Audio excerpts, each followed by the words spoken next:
আসেন বিমান দুর্ঘটনা, I am not a technical person, I am not neither an engineer, না অ্যারোনটিক্যাল, না পাইলট, কিছুই না। আমার কাছে স্রেফ একটা দুর্ঘটনা যদি আমি ধরি, আমি যদি একটা সিম্পল দুর্ঘটনা, কোনো যেভাবেই করেন আপনি দুর্ঘটনা, এখন এটা প্লেনের ত্রুটি না পাইলটের ত্রুটি, all these are related with the air force, এয়ারফোর্সের বাহিনী, এয়ারফোর্সের বিমান ইত্যাদি ইত্যাদি। তো শিক্ষা উপদেষ্টার পদত্যাগটা কেন? মানে কি কারণটা কি? আপনি যদি ওটাকে ক্রাইসিস ধরেন, তাহলে আপনি তো বিমানের ত্রুটি না, রাজাকি ভাই একদিন মনে করেন যে রাষ্ট্রীয় শোক ঘোষণা হলো, এইচএসসি পরীক্ষা চলছে, পরীক্ষা চলছে, সেটা বলছে যে মধ্যরাতে গিয়ে আপনি মধ্যরাতে গিয়ে এটা অবশ্যই উচিত ছিল যে, এবং আমি বলি অবশ্যই তার উচিত ছিল। শিক্ষার্থীরা সংক্ষুব্ধ হওয়ার মতো যথেষ্ট কারণ। শিক্ষার্থীরা কি শুধু পরীক্ষার জন্য সংক্ষুব্ধ হয়েছে? তারা তো আজকে বলতেছে লাশও ঘুমোচ্ছে, ডেড বডিও সরানো হচ্ছে। এক, দুই নম্বর, এমনও আমি দেখছি অন্য জায়গার ছাত্র আসছে, অন্য জায়গার ছাত্র এসে এমনভাবে বলছে, লন্ডনে বসে গাফফার চৌধুরী যেভাবে লিখতো বিভিন্ন ঘটনা পত্রিকায়, মনে হয়তো পাশের বাসায় সে আছে, এরকম। এটার মানে আমি স্যাটার করছি না, for gods sec, but it is very touchy issue. যে মায়ের সন্তানরা গেছে, তার পাশে নির্মমভাবে 600 টাকা বোতল পানিও বিক্রি হয়েছে। This is Bangladesh. 300 টাকা বিক্রি হয়েছে হাফ লিটার, 600 টাকা বিক্রি 1 লিটারে পানি। মানে আমাদের মানসিকতাটা কোথায় চলে গেছে? এগুলো আপনি কি দিয়ে ঠিক করবেন? আপনি যদি চিন্তায় সৎ না হন, মেন্টালি সৎ না হন, ইন্টারনালি সৎ না হন, আপনি এগুলো ঠিক করতে পারবেন না। আপনি যদি বিগত সরকারের দিকে তাকান, আমার ব্যক্তিগত ওপিনিয়ন এটা, যে বিগত সরকার যাকে পতিত সরকার হয়েছে, তাকে আমি বলি তার জনগণ ছিল 15 থেকে 16 লক্ষ বাংলাদেশে। এই 15-16 লক্ষ কারা? প্রজাতন্ত্রের কর্মকর্তা কর্মচারী। তাদের সরকার ছিল ওই সরকার, এবং তার এই লোকগুলো ভাইস ভার্সা, আমি ক্ষমতায় থাকবো, তুমি ক্ষমতায় রাখবা, এবং তারপরে যা হবার তাই হয়েছে। আপনি কি মনে করেন উইদাউট এনি বেনিফিট শুধুমাত্র সরকারের হুকুমে লোক মারে, শুধুমাত্র সরকারের পাখি মারে, পাখি মানে ক্রস ফায়ার, শুধুমাত্র মাসিক বেতনে আয়না করে থাকে? তারা হিউম্যান বিং, বাট লোভ মোহ এমন জায়গায় নিয়ে গেছে যে অন্ধ। এবং বিগত সরকার আপনার এই 16 বছর চালাইছে কিভাবে জানেন? এই সরকারটা ছিল, ওই সরকারটা ছিল এই 16 লক্ষ লোক নিয়ে ইসরায়েল গভর্নমেন্ট, ইসরায়েল, বাংলাদেশের ইসরায়েল ছিল ওই সরকার, আর আমরা 18 কোটি লোক ছিলাম ফিলিস্তিনি। আমরা কোনো আলোচনা দেখি নাই, আমরা তির্যক কথা শুনি নাই, আমরা কোনো আন্দোলনও দেখি নাই। আমরা দেখছি কিছুদিন আগে ফিলিস্তিনে লোক মারা যায়, তার জন্য আমার সরোয়ার্দী উদ্যানে লক্ষ লক্ষ মানুষ জমায়েত হয়েছে। ইউসি কত টাচি। আর এই লোকগুলা কোথায় ছিল যখন আয়নাগর ছিল? এই লোকগুলা কোথায় ছিল যে শাপলা চত্বরে লোক মারছিল? তার মানে হচ্ছে কি, this government is absolutely non cooperated. Second ধাপে বলবো how and why he is non cooperated. আপনি বিগত 16 বছরে কিন্তু এরকম আওয়ামী লীগ সরকারের বহু ক্রাইসিস আমরা দেখেছি। কই, উনি তো কোনো রাজনৈতিক দলের সাথে আলাপ করেননি।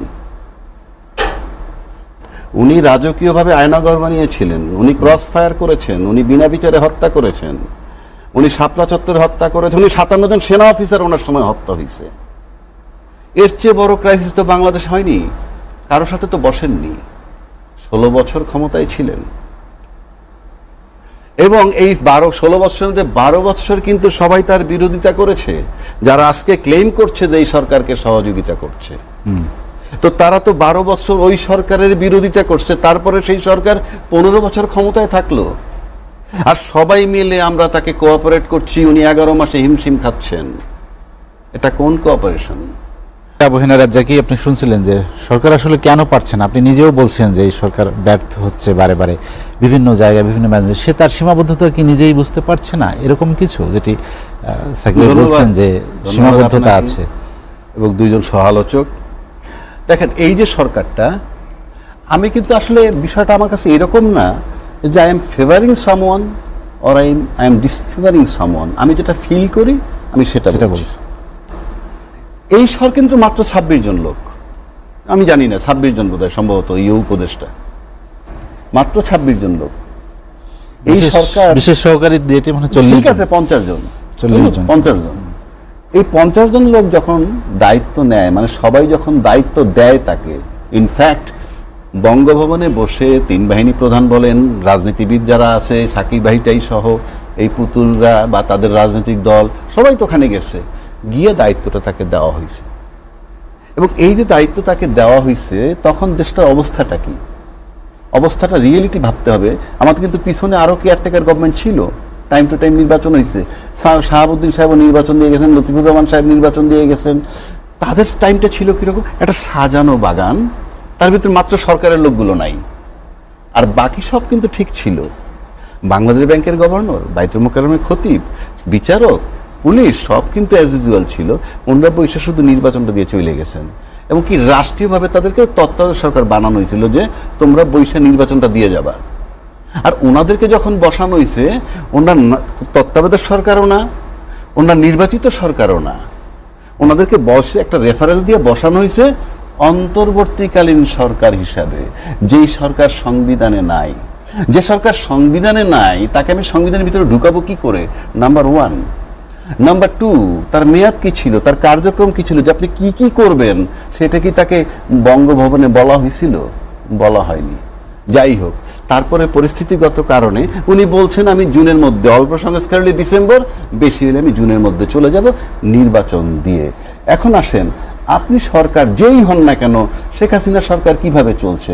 আমি শেখ হাসিনা সরকার রেফারেন্স দিব এই কারণে, উনি তো পতিত হয়েছেন। উনি কিভাবে চলছেন? পুলিশ লোক মারুক, আর্মি লোক মারুক, গার্জিয়ান কে ছিল? সরকার স্বয়ং। শেল্টার ছিল সরকার স্বয়ং। তোমরা যা কিছু করো নো প্রবলেম, শেল্টার স্বয়ং। এই যে, তার মানে প্রশাসন ছাড়া আপনি চলতে পারবেন না। বাংলাদেশে যতগুলো অভ্যুত্থান হয়েছে, ফাইনালি কিন্তু আপনার প্রশাসনকে বলতে হয়েছে we are no more with you. তারপরে সরকার নামছে। সেনাপ্রধান উনি কি বলছেন? নির্বাচন পর্যন্ত সহযোগিতা করবেন। তাই ফখরুদ্দিনের পাশে যখন মঈনুল আহমেদ ছিল তখন মাটি কাঁপতো, কিন্তু ইউনূস সাহেবের পাশে যখন বর্তমান আর্মি চিফ আছে, মাটি কাঁপছে না। সেনা বাহিনী মাঠে আছে, আবার ম্যাজিস্ট্রেসি পাওয়ার নিয়ে, মাটি কাঁপছে না। আপনি রুটিন কাজ কেন করবেন না? সচিবালয়ের ওয়াল টপকে কেউ ঢুকতে পারবে না, এটার জন্য তো স্পেশাল অর্ডার লাগবে না। আপনার রুটিন কাজ করতে হবে। এই রুটিন কাজ হচ্ছে না কেন? আপনি কোথায় রুটিন কাজটা হচ্ছে? 2 নম্বর আসেন, যেমন সাকিব ভাই বললেন এই সরকার ব্যর্থ হলে ডেফিনেটলি আমরা ব্যর্থ হব।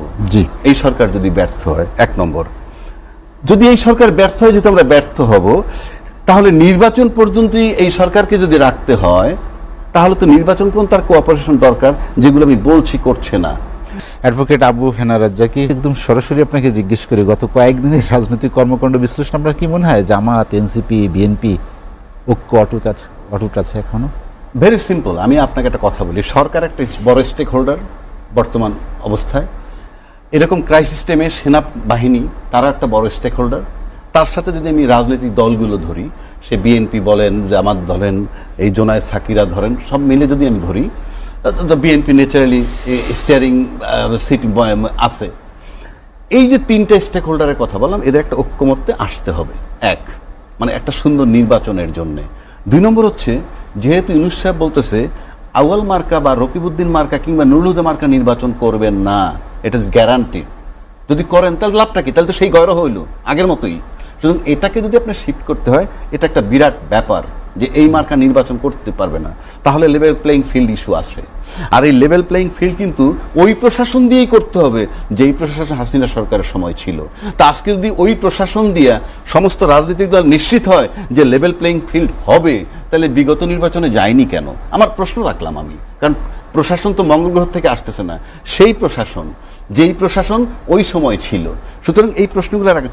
যেহেতু আউয়াল মার্কা, রকিব মার্কা নির্বাচন উনি দিবেন না, আর 3টে স্টেক হোল্ডারের ঐক্যমত্য দরকার এবং লেভেল প্লেইং ফিল্ড নিশ্চিত হওয়া দরকার। এগুলো না হইলে নির্বাচন আমার কাছে মনে হয় অনিশ্চিত। মিটফোর্ডকে হত্যাকাণ্ডকে কেন্দ্র করে দেখেছেন আপনি একদম যুদ্ধাঙ্গদেহী এক ধরনের বক্তব্য আসতেছিল। এই যে পার্থক্য, ঐক্য অনৈক্যর জায়গায় চলে আসলো, সেখানে এখন আবার দৃশ্যমান ঐক্য কেন চাচ্ছে সরকার? কারণ সরকার এখন খুব শেকি একটা কন্ডিশনে চলে গেছে। সব কিছুর একটা লংজিভিটি থাকে, একটা এক্সপায়ারি সময় থাকে। তো আপনার এক্সপায়ারি সময়টা ডেট একটা থাকে, আবার ইন্টারনাল কিছু ভাইবও থাকে। বিষয়টা হয় কি, যে আমরা এই যে এতক্ষণ ধরে যে আলোচনা করছি, আমরা সবাই একটা বিষয়ে বলার চেষ্টা করছি যে আসলে যেটা আপনি দেখাচ্ছেন সেটা আপনি করেন। বিষয়টা হচ্ছে এটা, যে আপনি যেটা বলার চেষ্টা করছেন আপনি এটা করেন, ট্রু সেন্সে করেন। সেই জায়গাটাতে আমাদের প্রত্যেকেরই আস্থার জায়গাটা অভাবটা তৈরি হয়ে গেছে already. Statement is very much true যে যদি এই সরকার ফেল করে যায় আমরা ফেল করে যাব, এবং এই একটা কারণেই কিন্তু from the very beginning Bangladesh জাতীয়তাবাদী দল বিএনপি সব ধরনের সহযোগিতা গভর্নমেন্টকে করার জন্য প্রতিশ্রুতি দিয়ে এসেছে, করেছে, ধৈর্যের পরীক্ষা দিচ্ছে এবং প্রতিনিয়ত বলে যাচ্ছে যে আমরা শেষ অবধি কিন্তু আপনাদেরকে সহযোগিতা করে যাব। গভর্নমেন্টকে সহযোগিতা করা মানে জুলাই অভ্যুত্থান যেটা হয়েছে সেটাকে সহযোগিতা করা, গভর্নমেন্টকে সহযোগিতা করা মানে আমাদের কাছে যে ভবিষ্যতে আমরা যে বাংলাদেশটাকে দেখতে যাচ্ছি একটি নতুন বাংলাদেশ, সেই বাংলাদেশ গড়ার যে শক্তিটাই আছে, পজিটিভ যে ফোর্সটা আছে, তাদেরকে সহযোগিতা করা। তো সেই জায়গাতে আমরা আছি, থাকবো, এবং এটা আমরা বদ্ধপরিকর, এটা মুখে বলার জন্য না, এটা আমরা চাই, আসলে আমরা চাই। তো আমাদের যে সেন্টিমেন্টটা কাজ করে, গভর্নমেন্টের সেন্টিমেন্টে যদি একই সাথে কাজ করে, একই কেমিস্ট্রিতে মেনটেন করা হয়, তাহলে ফলাফলটা ভালো আসে। আমাদের বলতে আমি রাজনৈতিক দলগুলোর কথা বলছি। তো আজকে বৈঠকে বসেছেন, ক্রাইসিস মোমেন্ট, এটা ভালো। রাজ্জাকিভাবে বলেছেন যে হ্যাঁ, ক্রাইসিস হলেই তো আমাদেরকে বসতে হবে, কিন্তু কথা হচ্ছে যে আমরা এই যে জাতীয় সনদ তৈরির কথা বলছি, জুলাই সনদ তৈরির কথা বলছি, আমরা বিভিন্ন ধরনের সংস্কার প্রস্তাবের কথা বলছি, এর সবগুলোর এক্সিকিউশন ডিপেন্ড করবে যে পলিটিক্যাল পার্টিগুলোর সদিচ্ছার উপরে। আমরা একটা বছর সময় পেলাম, এক বছরে আমরা নতুন কি জানতে পারলাম বা বুঝতে পারলাম, বা আমরা নতুন কি দেশকে দিতে পারলাম, যেটা নিয়ে দেশের জনগণ আস্থা রেখে বলবে যে আমরা সামনের দিকে এগিয়ে যেতে পারি এই আলোকে। এটাই তো আমাদের ইচ্ছে ছিল বা আমাদের আকাঙ্ক্ষা ছিল যে আমাদের গভর্নমেন্ট যেটা আছে তারা আমাদেরকে এমন কিছু স্বপ্ন দেবে, এমন কিছু পলিসি দেবে, এমন কিছু স্ট্রাকচার দেবে যে হ্যাঁ, ধ্বংসস্তূপ থেকে বাংলাদেশকে তুলে নিয়ে আমরা হাঁটা শুরু করলাম। তো আমি বলবো যে এই জায়গাটাতে গভর্নমেন্ট সেই কাজগুলো করতে পারেননি বলেই যে আমাকে মব ক্রিয়েট করতে হবে, করতে পারেননি বলে যে আমার একটা গ্রুপ ক্রিয়েট করতে হবে যাদেরকে সামনে এগিয়ে দিয়ে আমি যেটা চাই সেটাকে আমি করে নিয়ে আসতে পারবো, এই জিনিসটা কিন্তু বাংলাদেশের মানুষ এখন বোঝে। যেমন সচিবালয়ের যে ঘটনাটা, আমরা এই প্রেক্ষাপটে নতুন কি জিনিস দেখছি, যে আমরা দেখছি যে আমরা সরকার রাতে চলে, এটা কি আমার অ্যাটেনশনটা কোন দিকে, যে আমার অ্যাটেনশন যদি কোঅর্ডিনেশনের দিকে থাকতো তাহলে আমি কিন্তু ওই জিনিসটা চিন্তা করতে পারতাম।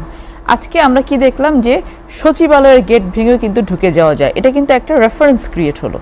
হ্যাঁ, এই রেফারেন্সগুলো ভালো রেফারেন্স না, আমরা এগুলো চাই না, আমরা এগুলো ক্রিয়েট করতে চাই না। সাকিব ভাই বলেছেন আমরা কি বিদ্রোহ করব না, আমরা কি আন্দোলন করব না, আমরা কি প্রটেস্ট করব না, অবভিয়াসলি করব, কিন্তু আমাকে জানতে হবে যে আমার কোন প্রটেস্টটা কখন করতে হবে। আমি কোনোভাবে গিয়ে যখন একটা জায়গায় বার্ন পেশেন্ট আছে সেখানে গিয়ে আমি যদি ওখানে গিয়ে আন্দোলন শুরু করি, সেখানে গিয়ে আমি আমার দাবি দেওয়া পেশ করতে থাকি, তাহলে কিন্তু আমার আসল কার্যক্রমটা ব্যাহত হতে হবে। সো আমি সবসময় একটা জিনিস বলি যে সরকার একটি মেকানিজম, একটি মেশিনারিজ, এটার সাথে এটার কোঅপারেশন জনগণকেও করতে হয়। আমি যদি এডুকেটেড ভোটার না পাই, আমি যদি ভালো ভোটার না পাই, আমি কিন্তু চয়েসটাও সেরকম হবে। যদি ভোটার মনে করে যে আমি একজন মব ক্রিয়েটারকে ভোট দিব, মব ক্রিয়েটারে কিন্তু চলে আসবে। এই জন্য এডুকেশনটা বা কালচারটা যে ডেভেলপমেন্টটা হয়, মেন্টাল ডেভেলপমেন্টটা, যেটা রাজ্জাকি ভাই বললেন যে মানসিকতার পরিবর্তনটা, এটা আপনি কোনো সনদ করে করতে পারবেন না। আপনাকে মাথায় রাখতে হবে যে আমি এটা ইমপ্লিমেন্টেশনে যাব কি যাব না, আমি কাজগুলো করব কি করব না। তো এই কথাগুলো বলার পেছনের কারণটা হচ্ছে যে উদ্দেশ্য যেটা, এটা চরিতার্থ করতে আমি চাই কি চাই না, আমার ইন্টারেস্টটা কি, আমার ইচ্ছাটা কি। তো গভর্নমেন্টের সব কিছু মিলিয়ে এখন যে পরিস্থিতি বিরাজ করছে, উনি বসছেন, কথা বলছেন, নির্বাচন পর্যন্ত উনি আরও অনেক কথা বলতে চান, বসতে চান। আমি আশা করি